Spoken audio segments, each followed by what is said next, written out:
आ जाओ अब टेक्निक समझते हैं। प्रिंसिपल्स आपने अच्छे से समझ ही ली, अब आ जाओ जो टेलर ने टेक्निक्स दिए ना, ये 7 टेक्निक्स, उसको समझते हैं एकदम जबरदस्त तरीके से। मजा आना ना आए ना तो पैसा वापस। ठीक है, आ जाओ। देखो पहला टेक्निक जो टेलर ने दिया वो कहा कि भाई फंक्शनल फोरमैनशिप।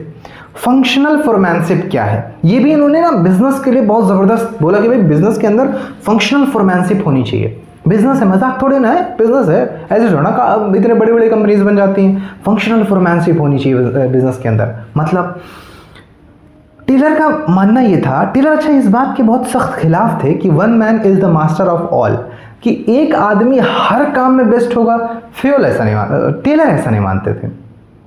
उनका मानना ऐसा था कि ऐसा हो ही नहीं सकता कि एक आदमी हर काम का बेस्ट हो। तो इन्होंने क्या कहा टेलर साहब ने कि भाई देखो अगर कोई फैक्ट्री है, मैनेजर है, तो उसको क्या करना चाहिए ना, प्लानिंग का जो काम है वो अलग तरीके के लोगों को देना चाहिए जिन्होंने प्लानिंग का काम किया हो। क्योंकि प्लानिंग का काम मतलब वहां सोचने का काम है, सोचने का काम, और सोचने का काम हर आदमी नहीं कर सकता। सोचने का जो प्रोसेस होता है ना बहुत बोरियत भरा होता है, सबके बस की बात नहीं है। ठीक है, तो टेलर साहब कहते हैं कि भाई सोचने का जो काम है ना वो ऐसे ही लोगों को देना जिन्होंने अपनी जिंदगी में ऐसा काम किया हो। अब किसी को भी लाके कोई काम दे दोगे तो काम नहीं करेगा, तो सोचने वाला काम अलग लोगों को दो। और एक बार जब ये सोच के पूरा प्लान रेडी कर दें तो वो प्लान जो है सीधा थमा दो प्रोडक्शन इंचार्ज को कि भैया अब आपको प्रोडक्शन करना है, ये आपको कुछ सोचना नहीं है, कुछ करना नहीं है, जो मिला 100 कुर्सी बनाने का ऑर्डर मिला इधर से सीधा बना डालो, बात खत्म। ठीक है, तो इनका काम था प्रोडक्शन इंचार्ज।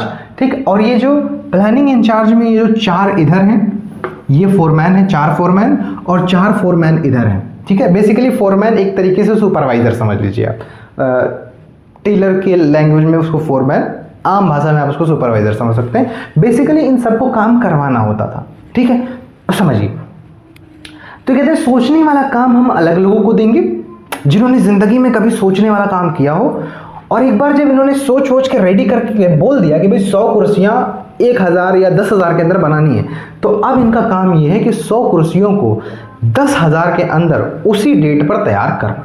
सिंपल, कोई सोचने का काम इनका नहीं है, जो मिला है वो सीधा इनको टाइम पर और उसी कॉस्ट के अंदर बना करके देंगे। ठीक है, अब देखो प्लानिंग में ना 4 फोरमैन होंगे। पहले फोरमैन का काम होगा इंस्ट्रक्शन बनाना, ये सोचने वाले लोग हैं, सब पूरा कंपनी का सोचने वाला काम करेंगे। ये इंस्ट्रक्शंस बनाएंगे कि वर्कर्स के लिए कौन कौन से इंस्ट्रक्शंस होने चाहिए, कितने बजे आना है, कितने बजे जाना है, खाना कब खाना है, क्या करना है, कैसे करना है ना। अगर कहीं वर्कर गिर जाए तो उसका क्या होगा, पूरा ही इंस्ट्रक्शंस तैयार करना, ऑर्डर्स, बेसिकली इंस्ट्रक्शंस तैयार करना, ये पूरे इंस्ट्रक्शंस बनाएंगे। रूट क्लर्क, इनका काम ये होता था कि कंपनी के अंदर ना पूरे प्लान रेडी करना कि क्या काम होगा, कैसे होगा, कहाँ होगा, पूरा वो रूट तैयार करना, रोड मैप तैयार करना। टाइम एंड कॉस्ट क्लर्क का काम ये था कि अगर कोई प्रोजेक्ट आया है तो उसमें कितना टाइम और कितना कॉस्ट लगेगा। जैसे कंपनी के पास एक प्रोजेक्ट आया कि भाई आपको 1 हफ्ते के अंदर 100 कुर्सियां देनी है, तो अभी 100 कुर्सियों को बनाने में कितना टाइम और कितना कॉस्ट लगेगा, ये इनका काम है। डिसिप्लिनेरियन का काम ये था कि ये तीनों लोग मिलके अपना काम कर रहे हैं या नहीं कर रहे हैं। ठीक, तो डिसिप्लिनेरियन इन तीनों को देखता था। अच्छा, अब जब इन्होंने बना करके दे दिया कि भाई देखो 100 चेयर्स का ऑर्डर आया है। ठीक, मान लो आज फॉर एग्जांपल कितना डेट है, पता नहीं कितना डेट है, जैसे मान लो फॉर एग्जांपल 1 तारीख है और 12 तारीख तक ये चेयर्स बन जाने चाहिए और कॉस्ट 10,000 से ज़्यादा नहीं जानी चाहिए। ये पूरा इन्होंने सोच के प्लान बना के रेडी कर दिया। अब ये प्लान पहुंचा इनके पास, अब इनको कोई सोचने का काम नहीं करना। अब स्पीड बॉस का काम है, प्रोडक्शन का काम चालू। स्पीड बॉस का काम ये है कि इस चेक करते रहना कि हमारा जो काम है वो सही स्पीड में चल रहा है कि नहीं चल रहा है। मतलब 100 कुर्सियाँ 12 तारीख तक बन जाएंगी या नहीं बन जाएंगी, कहीं ऐसा तो नहीं कि 11 तारीख आ गया और अभी जो है 10 ही कुर्सियाँ बनी हैं। तो स्पीड बॉस का काम ये चेक करते रहना है। अगर स्पीड कम लग रही है तो बढ़ाओ, स्पीड बढ़ाओ, जल्दी प्रोडक्शन करो। गैंग बॉस का काम ये है कि प्रोडक्शन करते वक्त अगर कोई वर्कर कम पड़ रहा है तो एक्स्ट्रा वर्कर लाके देना, ये गैंग बॉस का काम है। रिपेयर बॉस का काम ये है कि प्रोडक्शन करते वक्त अगर कोई मशीन खराब हो जाए उसको रिपेयर करना। इंस्पेक्टर का काम ये होता था कि जो भी प्रोडक्ट प्रोड्यूस हुआ यहाँ पे उसकी क्वालिटी को चेक करना। ठीक है, तो इस तरीके से जो टेलर साहब हैं उन्होंने कहा भी फैक्ट्री जो है हमारा इस तरीके से काम करनी चाहिए, तब जाके उसका आउटपुट जो होगा ना एकदम बेस्ट क्वालिटी का प्रोडक्ट बनेगा और ज़बरदस्त तरीके से बनेगा। ठीक है, क्योंकि यहाँ पर हम जो काम जिस आदमी को आता है वही काम दे रहे हैं। ठीक बात है, तो ये हमारा पहला, क्योंकि भाई बिजनेस है, हम बिजनेस को हल्के में नहीं ले सकते। हम ये नहीं करवा सकते कि कोई काम किसी को भी दे दिया, हाँ भाई ठीक है चल तू आ जा, तू मेरे ताऊ का लड़का है तू कर ले, तू एमएलए साहब का लड़का है तू कर ले। अरे भाई बिजनेस है, धर्मशाला थोड़ी ना है कि किसी को भी लाके बिठा दिया किसी काम में है। गूगल और एप्पल और माइक्रोसॉफ्ट ऐसे थोड़ी ना बन गए इतनी बड़ी बड़ी कंपनीज। आई बात समझ में? क्योंकि इन लोगों ने कभी भी अपने बिजनेस के प्रिंसिपल्स पर समझौता नहीं किया है। ठीक है, कभी नहीं। जो प्रिंसिपल्स हैं वो फॉलो होंगे एट एनी कॉस्ट। ठीक, दूसरा टेक्निक है इनका standardisation and simplification of work. देखिए, कभी आपने हल्दीराम का भुजिया खरीदा है? कितने लोगों ने खरीदा है? कमेंट बॉक्स में बताना। 10 रुपए वाला जो भुजिया होता है ना, चाहे आप उसको यूपी के अंदर खरीदो, चाहे आप महाराष्ट्र के अंदर, चाहे आप मध्य प्रदेश के अंदर, छत्तीसगढ़ के अंदर या जम्मू कश्मीर के अंदर, पूरे इंडिया में, इवन पूरे वर्ल्ड में 10 रुपए वाला, वर्ल्ड का तो छोड़ दीजिए, इंडिया के अंदर अगर वो 10 रुपए वाला आप पैकेट खरीदते हैं, उसका जो साइज होगा एकदम सेम मिलेगा आपको। आप चेक कर लीजिए, एकदम सेम साइज का होगा। कैसे भाई? और हर पैकेट में एकदम सेम क्वांटिटी का ही नमकीन होगा, 1 मिलीग्राम ना ज़्यादा ना कम। और सारे बिस्किट जो जो पैकेट्स होंगे वो एकदम सेम साइज के होंगे, ना 1 मिलीमीटर ज़्यादा ना 1 मिलीमीटर कम। कैसे हो रहा है? ये हो रहा है क्योंकि कंपनी ने एक स्टैंडर्ड बना रखा है। कंपनी के अंदर फिट है कि इसी स्टैंडर्ड का बनेगा सब कुछ। 10 रुपए वाला, इससे अगर थोड़ा सा भी ज़्यादा हुआ ना वहीं रिजेक्ट हो जाएगा, इसमें अगर थोड़ा सा भी कम नमकीन हुआ ना वहीं रिजेक्ट हो जाएगा। स्टैंडर्ड सेट कर दिया वहाँ पे। तो जब आप स्टैंडर्ड बना देते हो ना कि भाई वर्कर्स को बोल दो कि देखो भाई ये स्टैंडर्ड है, हमारा जो भी प्रोडक्ट होना चाहिए इतने साइज का होना चाहिए, इतना क्वांटिटी का होना चाहिए, ये उसकी क्वालिटी होनी चाहिए, ये उसका कलर होना चाहिए, ये उसका शेप होना चाहिए, उसका साइज होना चाहिए। अगर इस स्टैंडर्ड से बाहर कोई प्रोडक्ट तुमने बनाया वहीं रिजेक्ट हो जाएगा। ये स्टैंडर्ड हर एक वर्कर को फॉलो करना है। कोई भी प्रोडक्ट उससे बाहर जाता है रिजेक्ट कर दीजिए वहां पे। तो टेलर यही कह रहे हैं कि भाई स्टैंडर्ड होना चाहिए। भाई बिजनेस कर रहे हैं, मजाक थोड़ी ना कर रहे हैं भाई साहब, स्टैंडर्ड होना चाहिए। ठीक बात है, एकदम स्टैंडर्ड सेट कर दीजिए हर एक प्रोडक्ट का। फिर कहते हैं सिंप्लीफिकेशन ऑफ वर्क। सिंप्लीफिकेशन मतलब कि अगर आपकी कंपनी में अननेसेसरी प्रोडक्ट्स बन रहे हैं जिनकी कोई ज़रूरत नहीं है, एलिमिनेट कर दो। सिंप्लीफिकेशन मतलब उसको एलिमिनेट कर दो। आपको एप्पल कंपनी की कहानी सुनाता हूँ। उनके जो फाउंडर थे एप्पल कंपनी के, उनका नाम था स्टीव जॉब्स। स्टीव जॉब्स और स्टीव वॉजनियाक 2 लोगों ने कंपनी शुरू की। धीरे धीरे कंपनी चली थोड़ी बहुत। बाद में स्टीव वॉजनियाक ने किसी तरीके से कंपनी को हड़प लिया, स्टीव जॉब्स को कंपनी से बाहर निकाल दिया। और ठीक है, सारे बोर्ड ऑफ मेंबर्स को एक साथ किया और उनको बाहर निकाल दिया। अब स्टीव जॉब्स बेचारे बोले यार कंपनी मैंने फाउंड करी, सारा मजा ये ले गया। अब अच्छा स्टीव जॉब्स का कोई बात नहीं, चलो छोड़ो। स्टीव जॉब्स अपना अलग लगे रहे, एप्पल काम करता रहा। धीरे धीरे ना कंपनी एप्पल कंपनी लॉस में जाने लगी। पहले साल लॉस, दूसरे साल, तीसरे साल, चौथे साल। स्टीव वॉजनियाक को ये बात समझ में आ गई कि गलती कर दी जॉब्स को निकाल के। स्टीव को नहीं निकालना चाहिए था, स्टीव जॉब्स को। और वॉजनियाक को ये बात समझ में आ गई। वो तुरंत गए स्टीव जॉब्स के पास कि भैया आ जाओ मालिक, आओ पधारो, गलत हो रहा है। स्टीव जॉब्स आए, यकीन नहीं करोगे, जब स्टीव जॉब्स आए उन्होंने देखा कि कंपनी के अंदर 300-400 प्रोडक्ट बन रहे हैं। 400 प्रोडक्ट बन रहे हैं। स्टीव जॉब्स ने माथा पकड़ लिया कि क्या कर रहे हो भाई तुम लोग, क्या कर रहे हो। स्टीव जॉब्स ने कहा भाई क्या है ये वॉजनियाक साहब, हटाओ इसको। फिर स्टीव जॉब्स ने 10-15 प्रोडक्ट्स वहाँ से उठाए, जिसमें एक एप्पल का आईपैड था, आईफोन था, है ना, मैकबुक था, उसके बाद में एयरपोर्ट था। ऐसे करके 10-15 प्रोडक्ट्स उठाए और कहे कि बाकी सबको हटा दो, एलिमिनेट कर दो, सिंप्लीफाई, काम खत्म। ये 15 प्रोडक्ट्स पर हम काम करेंगे, ये 15 प्रोडक्ट्स पर हमारा फोकस होगा। और यकीन नहीं करेंगे आगे चलकर वो एप्पल का वो हर एक प्रोडक्ट हिट साबित हुआ। चाहे वो मैकबुक हो, चाहे उनका लैपटॉप हो, चाहे कंप्यूटर हो, चाहे उनका ईयरबड हो, चाहे उनका जो है कुछ कुछ भी हुआ है, वो जो 15 प्रोडक्ट्स हैं ना वो हिट साहब हो। ये होता है कंपनी के अंदर सिंप्लीफिकेशन। एलिमिनेट कर दो अगर फालतू प्रोडक्ट्स हैं। तो कहते हैं कि भाई बिजनेस है, मजाक मत करो इससे, बहुत सीरियसली काम करो। पहली बात, प्रोडक्ट्स के लिए स्टैंडर्ड सेट करो, हर प्रोडक्ट उसी स्टैंडर्ड का होना चाहिए, उससे बाहर गया रिजेक्ट करो। फिर कहते हैं सिंप्लीफिकेशन, प्रोडक्ट बहुत ज़्यादा मत बनाओ, 1000 तरीके के प्रोडक्ट बनाने की जरूरत नहीं है, ठीक है। कम प्रोडक्ट्स बनाओ, क्वालिटी वाले बनाओ, क्वालिटी वाले बनाओ। क्वालिटी चलता है, क्वांटिटी नहीं चलता आजकल के ज़माने में। तो टेलर साहब समझा गए हैं, देखो भाई स्टैंडर्ड का होना चाहिए, स्टैंडर्ड क्वालिटी का प्रोडक्ट, और 1000 प्रोडक्ट नहीं बनाने हैं, कम प्रोडक्ट्स बनाने हैं पर क्वालिटी का बनाना है, ठीक। फिर उसके बाद वो कहते हैं मेथड स्टडी। मेथड स्टडी क्या है? मेथड स्टडी टेलर कहते हैं कि देखो भाई, किसी एक काम को करने के 1000 तरीके हो सकते हैं, ठीक है। तो पहले जब आप कंपनी के अंदर हो और कोई काम आपके पास आया, या मान लो, अब जैसे पहले ये समझो कि जैसे मान लो तुम स्कूल में हो, अब तुम घर जाना चाह रहे हो। अब घर जाने के 4-5 रास्ते हैं। अब तुमने देखा कि अच्छा एक ये है, दूसरा, तीसरा, चौथा, 5 रास्ते तुम्हारे सामने। तुमने देखा अच्छा सबसे शॉर्टकट रास्ता कौन सा है जिससे मैं बहुत जल्दी पहुंच जाऊंगी, तुमने उस रास्ते को चुना। टीचर भी तो यही कह रहे हैं भाई, अगर तुम्हारी कंपनी में कोई काम आया है तो तुम पहले देखो कि उस काम को करने के कितने तरीके हैं। पहले सारे तरीके को ढूंढो, ये तरीका, ये तरीका, ये तरीका, ये तरीका, ये तरीका, ये तरीका, सारे 10-15 तरीके हैं, ठीक है, ढूंढ लिए।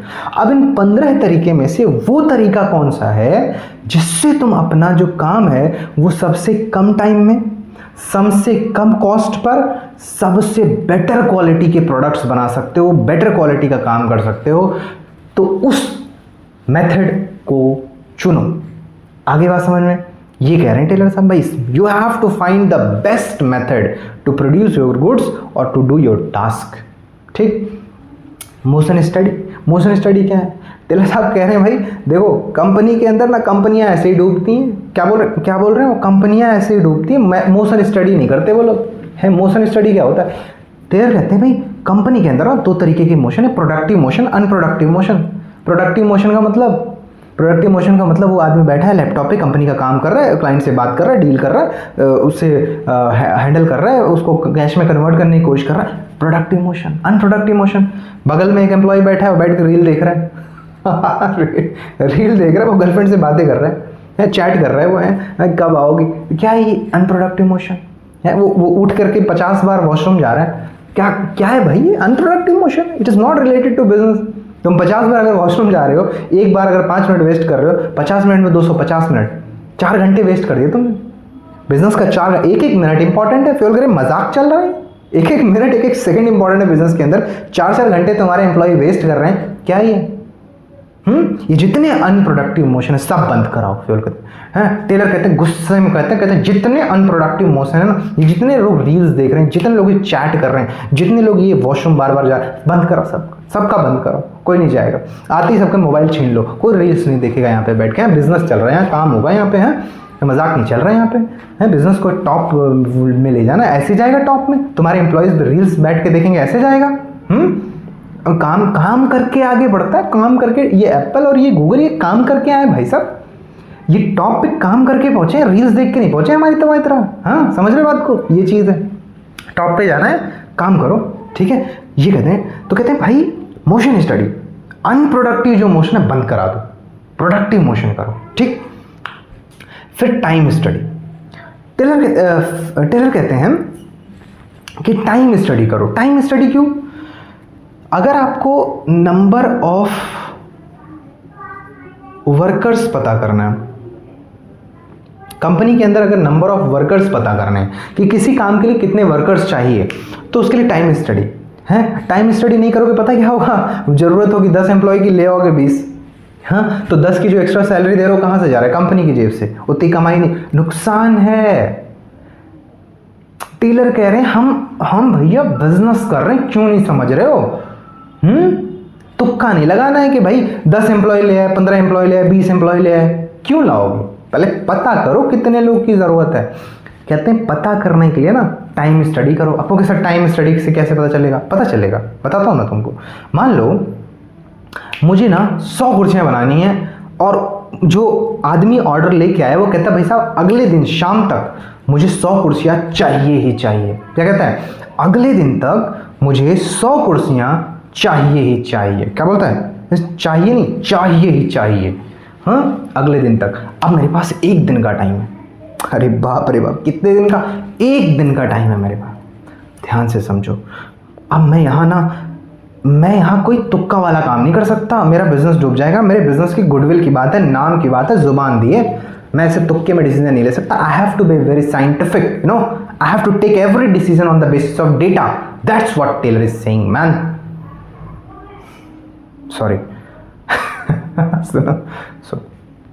तो टेलर कहते हैं काम करो, सबसे पहले तुम पता करो ना एक कुर्सी को बनाने में कितना टाइम लगता है। ओ, क्या बोल दिया मैंने?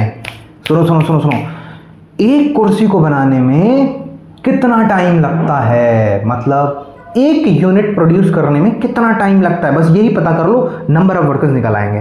कैसे? मैंने पता किया, एक कुर्सी बनवाई मैंने वर्कर से, मैंने कहा बना, मैंने टाइमर लगाया, मैंने देखा कि 1 घंटे में एक कुर्सी बन रही है, मतलब एक कुर्सी को बनाने में 1 घंटा लग रहा है। अब ध्यान से सुनो, फिर मैंने देखा कि अच्छा कोई वर्कर है तो एक दिन में 10 ही घंटे काम करेगा वो, तो मैंने एक वर्कर हायर किया। अब एक वर्कर क्योंकि एक दिन में 10 ही घंटे काम करेगा वो, तो वो 10 कुर्सियां बनाएगा, ठीक, क्योंकि 1 घंटे में तो एक ही कुर्सी बन रही है ना, तो वो जो वर्कर है वो 10 ही कुर्सी बनाएगा। फिर एक और वर्कर मुझे हायर करना पड़ेगा, तो वो 10 और बनाएगा, फिर एक और, तो 30, फिर एक और 40, ऐसे कर करके मैं 10 वर्कर हायर करूंगा, ना 9 और ना 11, ना कम और ना ज़्यादा, एग्जैक्ट उतने ही वर्कर हायर करूंगा जितने की ज़रूरत है। भाई साहब, एक भी वर्कर एक्स्ट्रा नहीं हायर करूंगा मैं।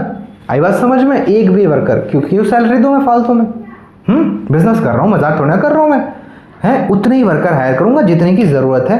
क्यों? क्योंकि टेलर का प्रिंसिपल पता है मुझे, कौन सा बोलो? Time study. आई बात समझ में? टाइम स्टडी से नंबर ऑफ वर्कर्स पता चलते हैं। तो ये हमारा हो गया टाइम स्टडी। 10 वर्कर्स हायर करूंगा और एक दिन के अंदर 100 कुर्सियां फटाफट बना देंगे और जाके 4 बजे डिलीवरी हो जाएगी उसकी। फैटिग स्टडी है, फैटिग स्टडी। फैटिग स्टडी में क्या कहते हैं टेलर? कहते हैं कि भाई देखो, तुम्हारे वर्कर को जो रेस्ट मिलना चाहिए उसका ड्यूरेशन कितना बड़ा होना चाहिए और फ्रीक्वेंसी कितनी होनी चाहिए। 2 बातें इन्होंने बताई कि जो भी उनको रेस्ट मिलेगा, इस रेस्ट का ड्यूरेशन और इस रेस्ट की फ्रीक्वेंसी कितनी होगी, ये तय करो आप अपने बिजनेस के हिसाब से। क्या कह रहे हैं टेलर? बहुत कमाल के आदमी है, मजाक में मत लेना इनको। क्या कह रहे हैं? कह रहे हैं बिजनेस के अंदर ना वर्कर्स को पूरे दिन के अंदर कितनी बार रेस्ट देना है। जैसे तुमने कहा कि मैं वर्कर्स को ना पूरे दिन के अंदर एक बार लंच करने का मौका दूंगा, एक बार, पूरे दिन के अंदर सिर्फ एक बार रेस्ट करेंगे, तो यानी कि ड्यूरेशन कितना हो गया? एक बार रेस्ट करेंगे। कितनी बार? एक बार। और उसकी फ्रीक्वेंसी, एक बार रेस्ट करेंगे। कितनी बार? एक बार। और ड्यूरेशन कितना होगा? 30 मिनट का। मतलब पूरे दिन में सिर्फ एक बार वो लोग रेस्ट करेंगे और वो रेस्ट कितने मिनट का होगा? 30 मिनट का होगा। मतलब फ्रीक्वेंसी एक बार और ड्यूरेशन 30 मिनट।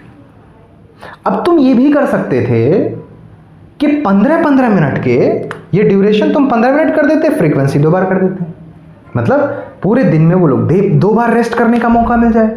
एक बार 15 मिनट का, एक बार 15 मिनट का, तो पूरे दिन में 2 बार रेस्ट करेंगे और ड्यूरेशन 15-15 मिनट की। या तुम ये भी कर सकते हो कि पूरे दिन में 3 बार रेस्ट दे दो उनका, 10 मिनट, 10 मिनट और 10 मिनट। अब ये तुमको तय करना है कि तुम्हारे बिजनेस के अकॉर्डिंग तुम वर्कर्स को पूरे दिन में कितनी बार रेस्ट करने का मौका दोगे और हर बार का जो ड्यूरेशन होगा वो कितना होगा। It's up to you. इसको बोलते हैं फैटिग स्टडी। आगे बात समझ में है ना? तो बिजनेस, देखो भाई बिजनेस है, ये मजाक नहीं है। कितनी बार बोलूँ मैं? टेलर सब करें, मजाक नहीं है ये। आगे देखो, डिफरेंशियल पीस वेज सिस्टम आखिरी है टेक्निक ये। हाँ, अब तक समझ में आया ना? मज़ेदार तरीके से बताना गवर्नमेंट में कौन सा समझ में आया अच्छे से। डिफरेंशियल पीस वेज सिस्टम में टेलर कहते हैं कि भाई देखो, कंपनी के अंदर ना कुछ वर्कर्स ऐसे बदतमीज होते हैं जो कामचोर होते हैं, और कुछ ऐसे होते हैं जो बहुत मेहनती होते हैं। कुछ कामचोर होते हैं पैदाइशी होते हैं, और कुछ एकदम मेहनती होते हैं। अब अगर हम दोनों को एक ही जैसा सैलरी देंगे तो प्रॉब्लम क्या आएगी? ये भी महीने भर काम किया, कामचोर भी और ये मेहनती भी, और महीने के लास्ट में इसको भी 15,000 मिला, इसको भी 15,000। अब जो कामचोर होगा वो ये सोचेगा कि अरे ये तो बेवकूफ़ है मेरे सामने वाला, अरे महीने भर काम करता है, मैं तो कुछ नहीं किया, 15,000 मिल गए। और ये वाला सोचेगा कि अरे यार मैंने इतनी मेहनत की, मुझे 15,000 मिला, उसने कुछ नहीं किया, उसको भी 15,000 मिल गया। इससे उन दोनों में क्या होगा? इसके अंदर डिससेटिस्फैक्शन आएगा और इसके अंदर फालतू का अप्रिसिएशन आएगा। वो चीज़ गलत है। टेलर कहते हैं ये खत्म, ये रुकना चाहिए, ये कंपनी के अंदर ये नहीं होना चाहिए। क्या कहते हैं वो? कहते हैं कि भाई देखो, डिफरेंशियल पीस बेस्ड सिस्टम लगाओ, सबको अलग अलग पेमेंट करो, जितना काम उतना पैसा। क्या कहा टेलर? जितना काम उतना पैसा। टेलर कह रहे हैं सबको उनके काम के हिसाब से पैसा दो, जितना काम उतना। अगर कोई कम काम कर रहा है कम पैसे दो उसको, कोई ज़्यादा काम कर रहा है ज़्यादा पैसे। एनालाइज करो दोनों को। इससे होगा क्या? इससे होगा ये कि जो आदमी ज़्यादा काम करेगा, जब उसको ज़्यादा पैसा मिलेगा ना, वो इसके लिए अप्रिशिएशन का काम करेगा, वो अप्रिशिएटेड फील करेगा। और जो आदमी कम काम किया होगा ना, जब उसको कम पैसे मिलेंगे तो वो मोटिवेटेड फील करेगा कि अच्छा अगली बार काम करूँगा ना, अगली बार ज़्यादा पैसे मिलेंगे, इस बार कम मिले तो क्या हुआ, उसके लिए वो मोटिवेशन का काम करेगा। तो इस बार क्या हुआ? दोनों का डिफरेंशियल पीस बेस्ड सिस्टम है दोनों का। अब जब दोनों घर जाएंगे तो पहला क्या सोचता हो जाएगा? अरे मैंने बहुत मेहनत किया लेकिन मुझे सैलरी भी सबसे ज़्यादा मिली है, काम किया तो पैसे भी ज़्यादा मिले। दूसरा वाला सोचता जाएगा अच्छा मैंने कम काम किया था इसलिए कम पैसे मिले, कोई बात नहीं, अगली बार ज़्यादा काम करूँगा, ज़्यादा पैसे मिलेंगे। मोटिवेशन का काम करेगा। आई बात समझ में? तो ये हो गया हमारा पूरा टेक्निक। तो टेलर के 4 प्रिंसिपल्स और 7 टेक्निक्स आपको कैसे लगे कमेंट बॉक्स में बताइएगा। और हाँ, इतना अच्छा कंटेंट अपने फ्रेंड को भी तो शेयर कर दो। अकेले क्यों पढ़ रहे हो? दोस्त से प्यार नहीं करते क्या? भेजो उसको, वो भी तो पढ़े, है ना। और अच्छे नंबर लाइए आप लोग सभी एग्जाम में। Thank you so much.